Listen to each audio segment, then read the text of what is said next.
Hi everybody, thanks for joining me for my latest Bits and Bobs progress, video number 48. Um, I'm starting this week showing you that I finished this numero uno. I did a blanket stitch around the edge of the blue wool, and I did use the ticking yarn. It was thicker and I liked it, but I decided I wanted 2 strands of it instead of just the one.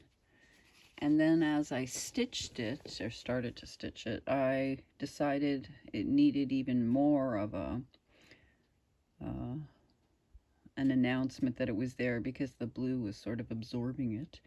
So instead of using 4 strands, which would have probably been unwieldy to get that to pull through and everything, I did 2 blanket stitches beside each other. So I did 1 blanket stitch and then I did a second, and then I moved over to the next one and did 2 there.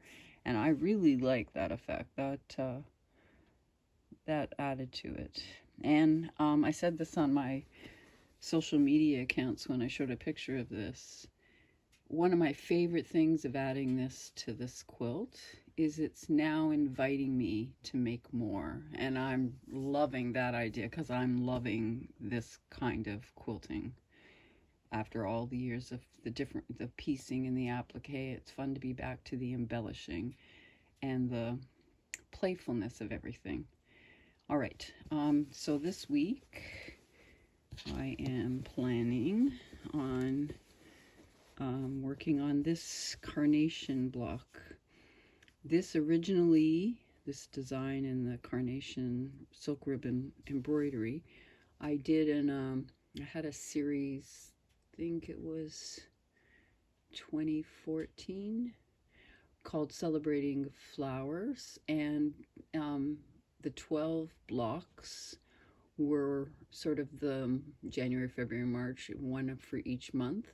And the flower and the was the birthday flower. So whatever, you know, the traditional lists of things, carnation was January.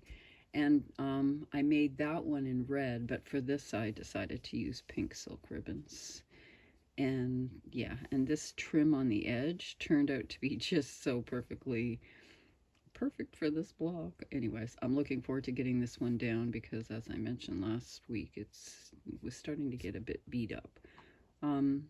Yeah, so when I make some progress on that, I'm just gonna to start applique the edge of the oval down, and I'm not sure what I'm gonna do in the background, but I do think I need to do something.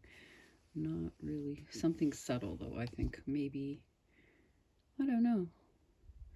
Wouldn't it be kind of neat if I did, say, like a tiny stitch there and then a tiny stitch there, space them out, but then still have them in a kind of larger grid? Maybe. I'm thinking about that.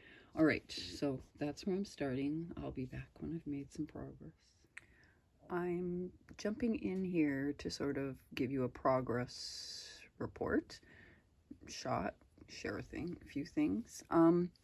I ended up taking the trim that I had basted down off this piece for several reasons. The most important one, or the main one, is that because it had been on there for so long, and I think I mentioned a couple of times that this seemed to be getting beat up with all the folding, and well, the edges of the trim frayed a lot, and the 2 ends weren't meeting together nicely anymore. So I did it for that, but also it made stitching or appliquing this oval down way easier than trying to do it through the trim, because again, this trim is also sort of delicate, so you don't want to catch your needle going through the fine, let's see, the fine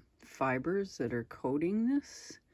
So anyways, yeah, that was way easier. But before I got it basted, a new piece, because I had more, before I basted a new piece down completely, I wanted to show you this as well. The difference between the plain one and then the one with the trim added, it just so makes the block. Do you see what I'm saying? That this plain one wouldn't do compared to this, just makes it.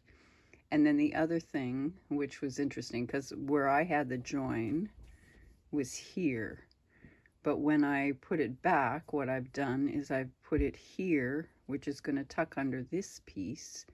So even if I don't get it nicely, well, now what I'll get to do is butt them together like that without any overlap, so that there won't be any bulky overlap, where if I did it here, there would be a bulky overlap, just to be able to tuck under the edges. So that, yeah, it ended up being threefold good. Did that even make sense? There were 3 good reasons why taking this trim off first and re-trimming it after was a good thing to do. All right, I'm gonna go finish getting this trim on, and I will be back. I did do a test. It's not here, I took it back out, but I did do a test. They're not showing up in this camera. There is tiny little pin dots on this print, and you know, pin dots are always in a grid. I did a little test, and I took one tiny little stitch in a couple of pin, oh, they're actually, you can see them farther away than close up, isn't that funny?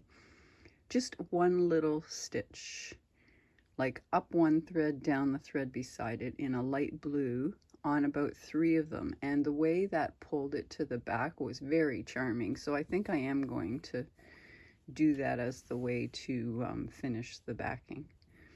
But first the trim. I'll be back. Well, I got as far done as I'm going to be able to before uploading.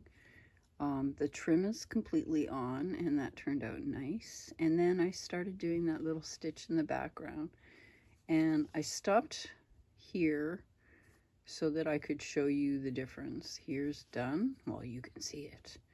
And this isn't done. Look at the difference of that. Much more charming when that's complete all through the whole block. Yes, I think so. Okay, that's it for me this week. Glad to have the silk ribbon embroidery carnations finished.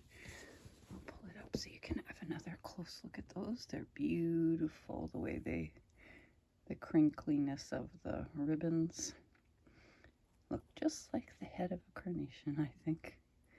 Yes, all right. The tutorial for that one is still online for members under the Celebrating Flowers series, and the templates and everything. The whole 12-month thing is online. Okay, all right. I'll see you next week. I think finishing the paisley block will be next. Yes, I think so, from looking at everything. And yeah, have a good week, and happy stitching, everyone.